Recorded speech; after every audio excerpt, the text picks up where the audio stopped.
नमस्ते, blue moon mobile gallery में आपका स्वागत है। यहाँ आपको सभी प्रमुख ब्रांडों के फोन और अप्लायंस मिलेंगे। आज ही तुलसी एस्टेट डुंगरी वलसाड में हमसे मिले।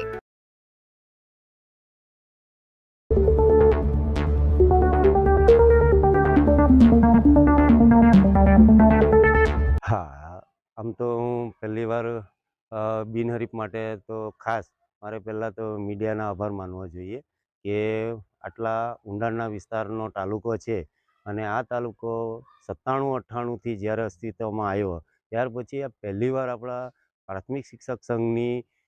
જે બિનહરીફ વરણી થઈ છે તો અમને પણ આનંદ છે, અમારા તાલુકાના શિક્ષકોને પણ આનંદ, એમનો પણ સમય બગડે છે અને અત્યારની હાલની પરિસ્થિતિ જોઈએ તો ઘણી બધી શિક્ષકોની એવી કામગીરીઓ અત્યારે હાલે ચાલે છે કે ભાઈ ડ્રોપ આઉટ જે બાળકો છે એને શાળાએ લાવવાના છે અને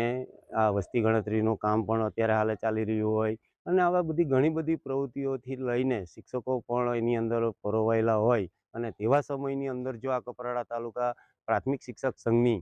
ચૂંટણી જ્યારે બિનહરીફ થતી હોય ને તો આનાથી સૌથી વિશેષ આનંદ અમારા શિક્ષકોને હોય અને એની સાથે સાથે અમને પણ છે। આમ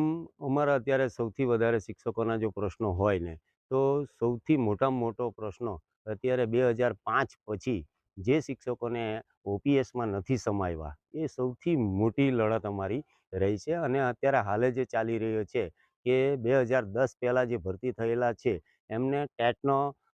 સુપ્રીમ કોર્ટના ચુકાદા અનુસાર કે ટેટની પરીક્ષા ફરજિયાત પાસ કરવી એના માટેનો આ શનિવારે ગાંધીનગર સત્યાગ્રહ છાવણીની અંદર એક દિવસનો ધરણાનો કાર્યક્રમ પણ રાખેલો છે અને એમાં પણ મારા કપરાડા તાલુકામાંથી મોટી સંખ્યાની અંદર ગાંધીનગર મુકામે પણ સત્યાગ્રહ છાવણીની અંદર હાજરી આપવાના છીએ અને આ બે પ્રશ્નો અત્યારે અમારા માટે ખૂબ મોટા પ્રશ્નો છે અને સૌથી મોટો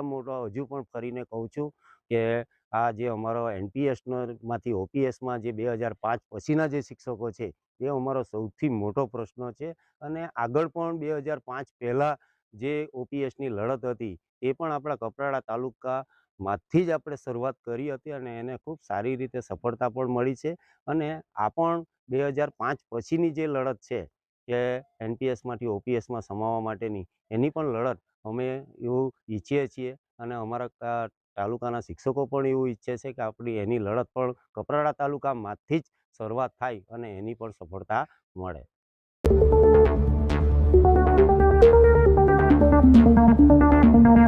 Thank you.